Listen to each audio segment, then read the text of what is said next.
Assalamualaikum warahmatullahi wabarakatuh. Sahabat Diana Kolbi yang dirahmati Allah, ada cerita-cerita menarik dari guru-guru dan teman-teman yang pernah berjumpa dengan beliau, bahwa beliau seorang ulama min aulia yang majdub.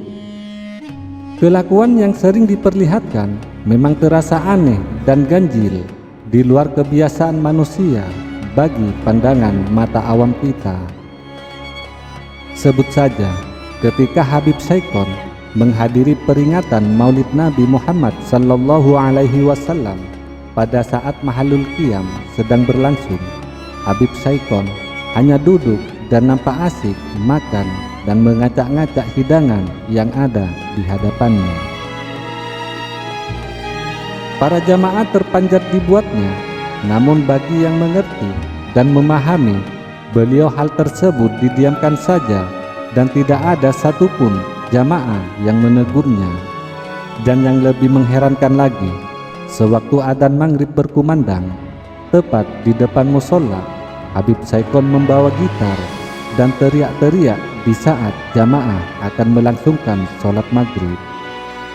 Tentu saja hal ini membuat marah sang marbot musola. Dengan lantang sang marbot mencaci maki Habib Syaikon habis-habisan. Tiba-tiba Habib Syaikon menjepit leher marbot tersebut dan dibenamkan ke dalam ketiaknya. Dan tiba-tiba marbot tersebut menangis sambil mengatakan, "Saya lihat Mekah, saya lihat Ka'bah." Dan marbot tersebut meminta maaf kepada Habib Syaikon. Menurut seorang kerabat beliau bernama Sania Ibrahim, bahwa untuk dapat bertemu dengan Habib Syaikon mudah saja asalkan punya niat yang baik untuk bersilaturahim.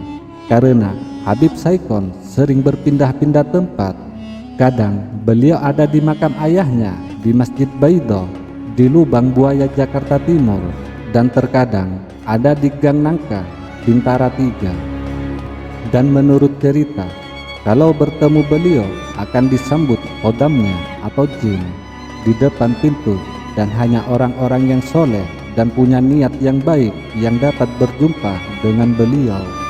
Dan adapun kata-kata Habib Syaikon dan kelakuan beliau jangan diterjemahkan dan diartikan seenaknya, karena yang tahu maksud hanya Allah Subhanahu wa Ta'ala. Berbicara tentang sosok wali Allah di zaman sekarang memang sangat sulit dinalar oleh akal sehat. Kalau zaman dulu sosok wali Allah dapat dijumpai di setiap daerah karena derajatnya ditinggikan dan ditampakkan karomahnya oleh Allah Subhanahu wa Ta'ala sebagai himmatul ummah. Sosok manusia yang mempunyai karisma dan karomah tinggi di hadapan umat seperti kisah perjuangan Wali Songo. Tetapi di zaman sekarang derajat dan karomah kewalian tidak semua ditampakkan, dan banyak para waliullah menutup diri dan pandangan sifat manusia karena takut terjadi fitnah di tengah umat. Karena kehidupan manusia yang selalu berubah cenderung kepada kehidupan duniawiyah dan jauh dari ilmu agama. Ada beberapa pendapat dari teman-teman yang menganggap bahwa cerita tentang Habib Syaikon mengada-ngada, mengandung kufarat, tahayul. Akan tetapi bagi waliullah, kemampuan tersebut bukanlah suatu yang beliau cari. Itu adalah anugerah Allah yang diberikan kepada waliullah. Karena mereka telah melakukan pengembangan potensi ruh, melakukan amal khairikul ada atau amal ibadah yang melampaui lazimnya kesanggupan manusia. Lalu Allah pun menganugerahkan kepada mereka kemampuan khairikul ada atau kemampuan melakukan sesuatu yang berada di luar kemampuan lazimnya manusia. Teman-teman yang menolak karomah al-aulia disebabkan mereka tidak mengetahui persoalan ini kecuali kulitnya saja.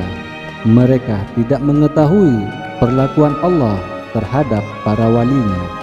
Sekiranya orang tersebut mengetahui hal ihwal para wali dan perlakuan Allah terhadap mereka, niscaya mereka tidak akan menolaknya. Penolakan mereka terhadap karomah aulia disebabkan oleh kadar akses mereka terhadap Allah hanya sebatas menegaskannya, bersungguh-sungguh di dalam mewujudkan kejujuran as-siddiq, bersikap benar dalam mewujudkan kesungguhan sehingga meraih posisi al-qurba atau dekat dengan Allah Subhanahu wa ta'ala. Sementara mereka buta terhadap karunia dan akses Allah kepada hamba-hamba pilihannya, demikian juga buta terhadap cinta atau mahabbah dan kelembutan atau ra'fah Allah kepada para wali. Apabila mereka mendengar sedikit tentang hal ini, mereka bingung dan menolaknya. Karomah yang dimiliki para wali Allah adalah merupakan sesuatu perkara yang terjadi di luar kemampuan akal manusia biasa untuk memikirkan atau menciptakan perkara itu, atau karomah yang diberikan Allah kepada hambanya yang sudah terang kebaikannya atau solehnya. Setiap sikap, perbuatan, dan ucapannya serta keadaan hatinya selalu bergerak sesuai dengan tentuan ajaran Islam yang dibawa oleh Rasulullah Sallallahu Alaihi Wasallam, baik dalam segi syariat atau akidah serta akhlaknya. Oleh karena itu, bagi waliullah dengan karomahnya kadang-kadang tampak keanehan-keanehan baik dalam sikap, tindakan, atau ucapan tidak begitu saja mudah bagi akal manusia biasa untuk memahaminya. Sebagai contoh, karomah ialah seperti dapat dilihat adanya peristiwa Maryam yang disebut dalam surat Ali Imran ayat 37, juga peristiwa Ashabul Kahfi dalam surat Al-Kahfi ayat 25, dan tidak berbeda pula halnya dengan karomah-karomah para habaib dan para ulama seperti Al-Habib Abdullah bin Faqih yang selalu bertemu langsung dengan Rasulullah Sallallahu Alaihi Wasallam. Begitu pula dengan Kiai Haji Hamim Zazuli atau Gusmi yang melakukan dakwahnya di tempat hiburan malam atau diskotik. Begitupun dengan Habib Syaikon Al-Bahar. Semoga Allah dapat mempertemukan saya dan mungkin para muhibbin dengan Habib Syaikon Al-Bahar.